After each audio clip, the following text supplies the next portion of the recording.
on speakerphone. Okay, And that's cool. here you go. All right. So you actually know how to cook this stuff. I would, Somewhat. it's funny because when I went down and got my ingredients for what you had there, I went in and my options are kind of limited because I live out in the country. And Right. so I go to a country store and it's like, oh, they got a package. This will work. So I'm so stoked about that. But I wanted to that I was able to find a package. You know what I mean? Gotcha. It was so fun. Thank you for that. You actually have you're starting up your own kitchen ditties. So I think that's really awesome. I love it. Um, I wanted I brought you here because I want to talk to you about you have a story and a book, and I read that, and likewise, you really touched me with the book. Believe me. At one point, it's a story of your life and how you were victorious and becoming more victorious over your handicap. And so, do you mind? Go ahead and take the stage. Likewise, it's all up to you. Tell us about your story, about your book. Well, the book is called Ambitious: One Man's Journey to Conquer the Darkness of Dyslexia. And the book tells you about the struggles of life, what one man had to deal with, and he's coming out on top because of his perseverance, his determination, and his ambition. Now, still trying today as well, but the story is an awesome story, and I just think it's going to help so many people and going to bring some kind of light to their own life. It will touch them in a way, no matter what you have been through in your entire life. This book will help you awakening something inside of you, and it's called Ambitious. It will make you cry and it will make you laugh. It did. Likewise, I want to tell you something. Around sometime, it's about in the middle of the book. I believe it's about page 74. I actually had to put the book down because I couldn't read it. It was very emotional, and you actually had a struggle. You had a struggle coming through, and it's really it's kind of a story to me. It's a story of victory, and it's a story of ups and downs. I mean, you've had your downs too. I mean, you started off. I wanted to talk about as you were had problems in school as well, and so you had difficulties coming through. Do you mind describing me and tell me what exactly is dyslexia, if people that don't It, know? well, to the people that don't know, the first thing you need to do is the eye and nose game that's in the book. Take a pencil and put it on your nose and look down with your eyes. Look down with your eyes, and it will seem like you see three different pencils and two noses. Now imagine yourself walking around in life, and certain things that you read, numbers that you see, they collide like that and run all over the page. That is dyslexia.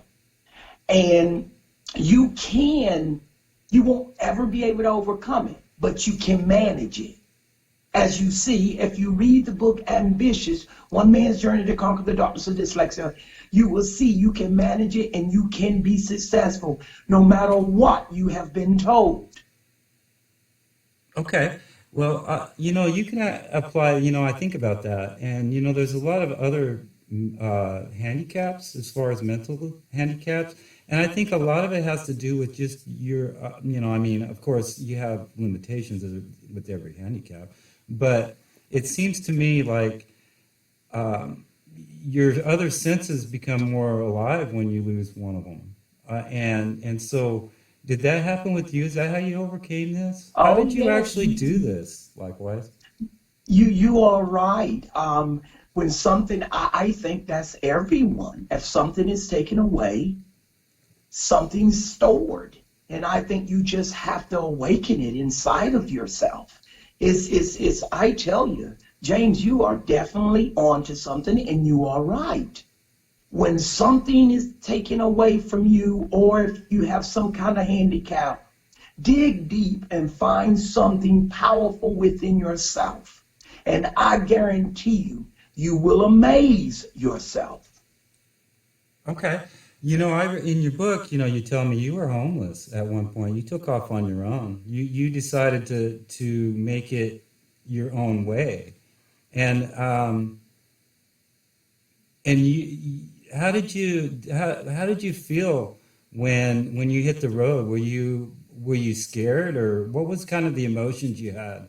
Were you I, excited about getting on your own? How were you there? I was scared. Of course, I'm entering this big old world, and my parents did the best job that they knew how to do with the tools I had to teach me. And I tell you, James, I cried a little bit, no doubt. Men out there, I tell you now, if you go through something, it's not always about the muscle and the testosterone. It's about finding yourself. And there is nothing wrong with crying. I cried, but I didn't stay down. I got up, dust myself off, and found a way. Okay. I mentioned in there, or you mentioned in your book, rather, that you actually found yourself in your dancing. You dance, and that's kind of how you had your way of creating your art, also. But how did that affect you inside? What did that do for The, you? Because I the know it helped you. dancing, the dancing kind of helped me escape. That is one of the things that I'm saying to the audience as of now. Find something within yourself. And I found dancing. And as it speaks in the book, Ambitious, One Man's Journey to Conquer the Darkness of Dyslexia, it speaks about how I started out dancing in a cornfield. Now imagine that. But James, it was so much fun. It took my mind away from everyday life, which was difficult for me. And I tell you, you find strength in so many different things. And I love to dance. I tell you the truth, James. I love doing the ballroom. I can even spin on my head, my friend. Well, I'm gonna have to have you on a live show for that. We'll do some video. You're gonna teach me how to dance. You teach me how to do some head spinning. Oh my gosh. I'm up You, for it. I'm up for it. that'd be cool. Yeah, your book is available on Amazon, and I'm going to go ahead and post the links for that in the description when I run when we're done with the show, and then Cool. yeah, and then also a way that they can get a hold of you on your Facebook page and your page on your website page. So all that's really that'll be posted out there. And I wanted to tell you, it was really a thrill to meet you. You're a great guy.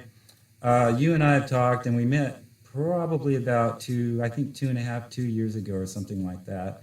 And I think that's Correct. when you first started Ambitious, your book, likewise. Ambitious, One Man's Journey to Conquer Dyslexia. But yeah, but that book. But you're also working on something new. I believe you got something going in the works. Is from what I understand. I think you mentioned that somewhere on your site, one of your sites. I think Oh yeah, I've been looking through your stuff. yes, I'm in the midst of a couple of things, and we're gonna keep some of those things tucked away for Santa Claus as a gift. But on a big note, I'm kind of writing another book, and I think it's gonna be extraordinary, and that's all I can say about that right now. But hey, you do whatever you can do to survive, and I love what I do, James. And I just want to say thanks one more time for bringing me on your show. Well, what it is to me is I have my philosophy in life is that I help you, you help me. It's kind of a team. It's a win-win. I don't do lose wins. Everybody wins when they play the game, with me. Right, right, And got you. so, for you, you bring life to my show, and I loved it. I loved your chefery, and that was great. But and also you sing. You're a singer. That was something that really blew me away. You actually got a voice, man. I was Well, really, I was like, whoa, we're gonna have to do a collab on something like that. That was pretty amazing. But yeah, you've got some well, stuff going, so I'd love to have you back on the show. That's for sure. well, and I'm honored. Yes, I did a little ditty when I did the menu. Stuffed buffalo fish, sautéed asparagus, and baked squash. I did a little song, but that's another whole. we'll, That's a we'll listen to that later. I don't want to run your audience off. that's another episode, right? All right. Right. Yeah, all right, ladies and gentlemen. I'd like to thank you all too, and thank you for joining me, and likewise, of course. And we're going to go ahead and continue on with our show. The show must go on, ladies and gentlemen. And so here we go. I'm going to go ahead and say goodbye to Likewise, and I want everybody to know that Likewise's book is going to be available in the comments also. So I'll add that too, and where you can reach him. And enjoy. You guys I hope everybody's having a great Saturday. Woohoo! All That's right. right. James, remember, cooking that buffalo fish. Don't forget that paprika spicy. Shazam! Oh, And you, I use that paprika. I mean, I use that. I use the parsley well on that you one. certainly did. You certainly did. And you also, I saw the part where you went to the grocery store and you went down the aisle fishing for a fish. Yeah, I was looking for the pet department, but they didn't have any fish. So yeah, I would have tried to put a hook in one, but it wasn't available, unfortunately. Well, thanks for being Well, on the show, and we'll catch up with you soon. well, thank you, James, for having me on your show. And you can go to Amazon, Books A Million. You can go to Christian.com and get Ambitious, One Man's Journey to Conquer the Darkness of Dyslexia. And Okay. I'm going to leave you with this. Whatever you're going through in your life, put it behind you, hit the ground running, and be ambitious about your life. I tell you, you got it. You got it, brother. We'll see you soon. All right, James. All right. Bye for now. Take care, my friend. That was so cool. All right. So back to the show. On to the next. Hey, James, my friend, what are you cooking over there? You are so funny. James, you're not supposed to fight the kitchen. You're supposed to cook in the kitchen.